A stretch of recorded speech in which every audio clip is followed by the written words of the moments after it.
स्वातीस मराठी रेसिपीमध्ये तुम्हा सर्वांचे खूप खूप मनापासून स्वागत। आज आपल्याला बनवायचे चारपट फुलणारे साबुदाण्याचे वाफेवरचे पापड। आता हे पापड तुम्ही बघू शकता, छान फुललेले आहेत, आकारापेक्षा चारपट फुललेले आहेत, छान खुसखुशीत देखील झालेले आहेत आणि पांढरे शुभ्र देखील तयार झालेले आहेत। अजिबात जाड नाही आहेत किंवा एकदम पातळ देखील नाही आहेत।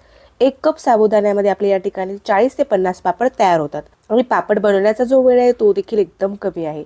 इडली पात्रामध्ये पापड तयार केल्यामुळे एकदम झटपट तुम्ही हे पापड तयार करू शकता। एकाच वेळेला तुम्ही अनेक पापड बनवू शकता, ते देखील फक्त 2 मिनिटांमध्ये। फक्त 2 मिनिटाची आपल्याला वाफ द्यायची आहे आणि पापड आपला तयार। तर एकदम झटपट तयार होणारे साबुदाण्याचे हे पापड कसे तयार करायचे ते आज आपल्याला बघायचं आहे। चला तर मग जास्त वेळ न घालता रेसिपीला सुरुवात करूया। आता साबुदाण्याचे हे पापड तयार करण्यासाठी मी या ठिकाणी 1 कप साबुदाणा घेतलेला आहे। सगळ्यात अगोदर आपल्याला साबुदाणा भिजू घालून घ्यायचा आहे। मी या ठिकाणी बारीक असलेला झटपट साबुदाणा घेतलेला आहे, जो की 20 ते 25 मिनिटांमध्ये छान भिजून तयार होतो। आता आपल्या घरामध्ये जो नॉर्मल साबुदाणा आपण वापरतो तो साबुदाणा असेल तर तुम्ही तो देखील वापरू शकता। तर घरामध्ये नॉर्मल जो आपण साबुदाणा वापरतो तो जर तुमच्याकडे असेल तर तुम्ही तो देखील वापरू शकता। साबुदाण्यामध्ये आपल्याला पाणी घालायचं आहे आणि साबुदाणा आपल्याला 2 वेळेस छान स्वच्छ असा धुवून घ्यायचा आहे।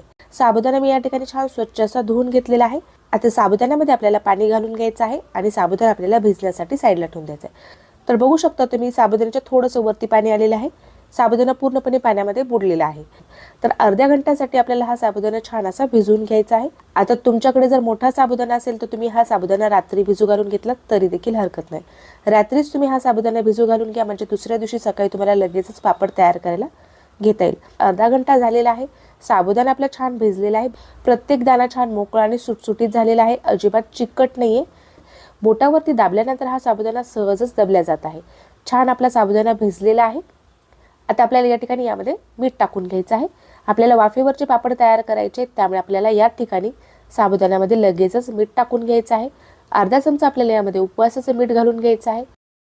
तुम्ही नॉर्मल मिठाचा देखील या ठिकाणी वापर करू शकता।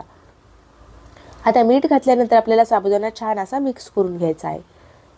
साबुदाणा मी छान असा मिक्स करून घेतलेला आहे। मिठाचा वापर आपल्याला थोडा कमी करायचा आहे, कारण आपल्याला वाफेवरचे पापड तयार करायचे आहेत, यामध्ये आपल्याला पाण्याचा वापर करायचा नाहीये, त्यामुळे आपल्याला मीठ थोडंसं कमीच लागतं।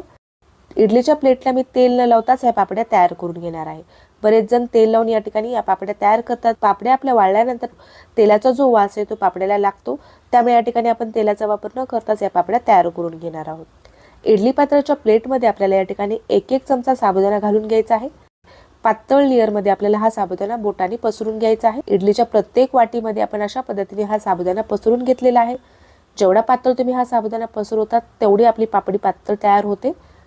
प्लेटमधील साबुदाण्याचा जर थर जाड असेल तर आपली जी पापडी ती थोडीशी जाड होते, त्यामुळे आपण पातळ असा हा साबुदाणा पसरून घेतलेला आहे, म्हणजे आपली पापडी या ठिकाणी छान पातळ अशी तयार होते। इडली पात्रामध्ये मी 1 ग्लास पाणी गरम होण्यासाठी ठेवलं होतं।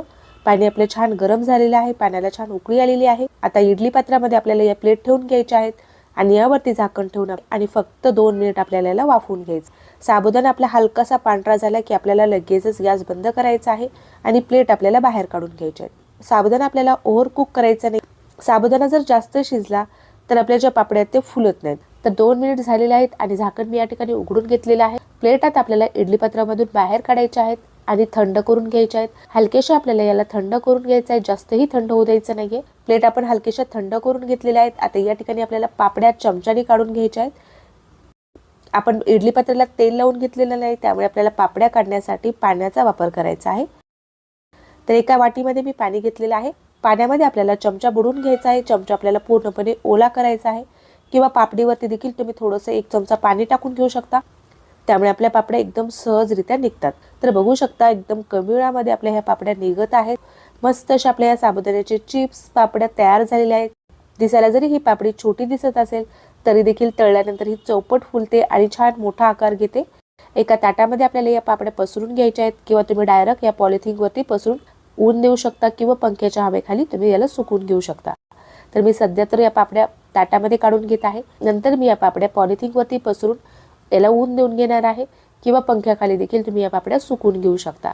या पापड्या सुकवण्यासाठी उन्हाची देखील गरज नाहीये, पंख्याखाली देखील तुम्ही या पापड्या सुकून घेऊ शकता। आता या ठिकाणी मी सर्व पापड्या काढून घेतलेल्या। तुम्हाला जर वाटत असेल की या पापड्या बनवण्यासाठी थोडा वेळ जास्त लागतो आहे, पण या शिजवलेल्या पापडपेक्षा या पापड्याची चव आणखीनच छान येते। थोड्या वेगळ्या पद्धतीची चव या पापड्याला येते, त्यामुळे तुम्ही एकदा नक्की या पद्धतीने या पापड्या तयार करून बघा। एक दिवस मी कडकडीत उन्हामध्ये या पापड्या छान अशा वाळून घेतलेल्या आहेत. पापड्या आपल्या छान मस्त पांढर शुभ्र तयार झालेल्या आहेत.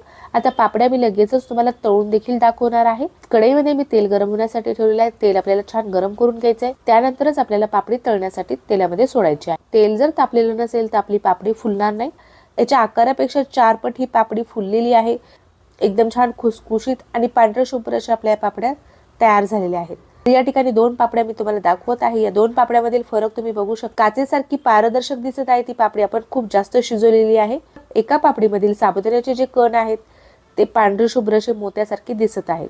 जी पापडी आपण जास्त शिजून घेतलेली आहे ती पापडी तेलामध्ये जास्त फुगत नाही, आकार जास्त मोठा होत नाही या पापडीचा. त्यामुळे आपल्याला लक्षात ठेवायचं साबुदाणा आपल्याला ओव्हर कुक करायचा नाहीये. हलकासा आपला साबुदाणा मोत्यासारखा पांढरा दिसला पाहिजे अशा पद्धतीने आपल्याला या पापड्या वाफवून घ्यायच्या आहेत. अशा छोट्या छोट्या टिप्स जर तुम्ही फॉलो केल्या तर आपली जी रेसिपी एकदम परफेक्ट अशी तयार होते. आकारापेक्षा चौपट फुलेली पांढरी शुभ्र उपवासाची आपली ही साबुदाण्याची पापडी तयार झालेली आहे. मी पापडी तुम्हाला तोडून दाखवत आहे. बघू शकता खूप खुसखुशीत झालेली आहे. या पापड्या तुम्ही छान उन्हाला सुकून डब्यामध्ये भरून वर्षभर स्टोअर करून ठेवू शकता. हव्या तेव्हा तुम्ही थोड्याशा पापड्या काढून तळायला घेऊ शकता. तर आजची ही रेसिपी तुम्हाला कशी वाटली ते मला कमेंट करून कळवायला विसरू नका. रेसिपी जर आवडली असेल तर व्हिडिओला लाईक करा. अशाच नवीन रेसिपी बघण्यासाठी चॅनलला सबस्क्राईब केलं नसेल तर चॅनलला सबस्क्राईब करा.